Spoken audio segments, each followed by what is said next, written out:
Let me preface this by saying, I live alone. Studio apartment, top floor, no roommates, no pets, just me and my bad sleep habits. This happened a few months ago and I still haven't fully processed it. Because how do you explain waking up to something that absolutely shouldn't be there? It was a regular Thursday night.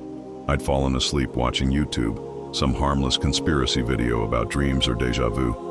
I remember waking up around 2:14 a.m. because my TV light was flickering weirdly, like static but in slow motion. I turned it off, rolled over, and that's when I saw it. A piece of paper, taped, directly to the center of my ceiling, right above my face. At first, I thought I was dreaming. I even laughed a little like, okay brain, you got jokes. But the more I stared, the more real it felt.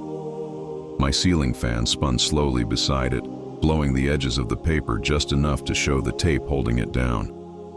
I stood up on my bed and peeled it off with shaky hands. There were only 4 words written in black ink. You were almost awake. That sentence hit me in a way I can't explain. It wasn't just creepy. It felt personal, like whoever wrote it knew something about me. I searched the whole apartment in a panic. Every door was locked, every window shut. No signs of a break-in. But the tape was fresh and the handwriting wasn't mine. I even checked my phone, my security cam. Nothing out of the ordinary. Just a whole lot of silence and my own face panicked in the glow of a cheap lamp. I didn't sleep the rest of the night. I kept the note though, folded it and tucked it into a drawer like it might start changing or bleeding or something. I still look at it sometimes, wondering, worrying. Because that wasn't just a prank or a bad dream. That was a message, a warning, and it was only the beginning. The next few days were weird. Not dramatic, horror movie weird, more like subtle shifts in the background of my life. My lights flickered more than usual. My microwave reset itself every night at exactly 2:14 a.m. And every time I looked in the mirror, I felt like I was a split second behind my own reflection, like something inside me was just a little off. I tried to shake it, threw myself into work, slept with the lights on, even taped over the ceiling like that would stop anything. But the note wouldn't leave my head. You were almost awake. What did that mean?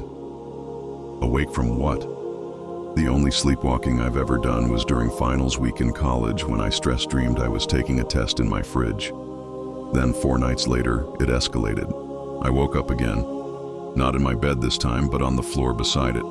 Just lying there, face down, hands flat like I'd collapsed mid-sprint. There was a second note on the wall above my pillow. Different handwriting this time. Almost jagged, less controlled. Stop fighting it. Sleep deeper. I don't remember falling asleep. I don't remember getting up. And that was the moment the fear changed. Before, I was just creeped out. Now, I was terrified. Someone was watching me, not just in my apartment, but in my mind, in the place where I should be safest. That night, I installed a new lock, pushed furniture in front of the door, and kept my phone flashlight on max brightness. None of it made me feel any safer. When I checked my security footage the next day, it glitched at exactly 2:14 a.m. Not cut, not deleted, just blank. Like the feed itself was sleeping. My body felt wrong too, like I hadn't really woken up at all. My dreams were starting to bleed into my waking hours, whispering in voices that didn't belong to me. And then came the third note, folded neatly under my toothbrush. The third note chilled me in a different way. Not because of what it said, but because it was typed. Clean, precise, no handwriting at all. Just a folded slip of paper with a message that felt cold and calculated. It read, "You were easier to guide when you believed this was a dream." I dropped it instantly. My toothbrush clattered into the sink, toothpaste splattering across the mirror. I stared at myself again, but now I couldn't help but search for cracks. Was I still me? Or was I just a version of myself walking around, echoing the commands of something else? I stopped sleeping after that, 3 nights. No rest, just caffeine, cold showers, and looping security footage that never showed anything. Just glitchy static bursts around 2:14 a.m. Then, on the fourth night, I passed out in the shower.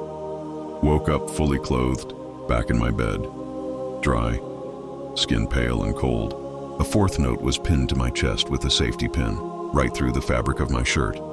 I didn't feel it happen, didn't hear anything. But there it was. Resistance breeds confusion, let go. At this point, I didn't know if I was being haunted or hacked, or both. I tried to call friends, but my phone screen flickered violently every time I tried to dial out. My voice memos deleted themselves. My TV turned on without sound, showing old home videos I never recorded. A version of me, asleep, always twitching. The walls of my apartment began to feel tighter, smaller, like the space itself was folding in. The clock on the stove stopped resetting. It just froze at 2:14. And when I closed my eyes, I no longer dreamed. I remembered, bits and pieces, voices whispering from beneath my floorboards, a woman's laugh behind the bathroom mirror, my own voice saying things I didn't mean. And through it all, the deepening sense that I was not alone in my head, that something had been inching closer, night by night, waiting for me to finally give in. I woke up at 2:14 a.m. again, but this time I wasn't in bed. I was standing in the hallway, facing my front door, which was already cracked open. Cold air spilled in, and the hallway outside my apartment stretched longer than it should have. Much longer. Impossible long. There was a figure at the far end, not moving, not approaching, just watching. The outline flickered, like bad reception on an old television set. I blinked, and it was closer. Blinked again, closer still. That's when I realized I wasn't breathing. Not like I had forgotten. Like something had taken over that function. Like it wasn't mine to control anymore.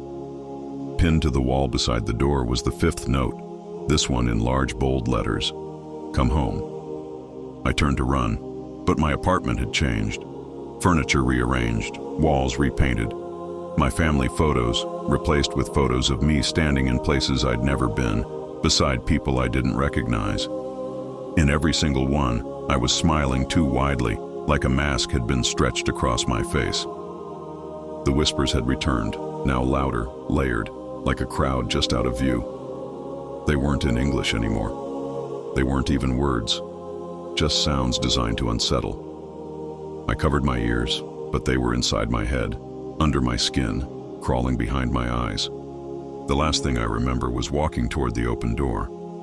Not because I wanted to, but because something in me needed to. My legs didn't resist. My body felt like a puppet, and whatever was pulling the strings was finally ready to take me where it wanted.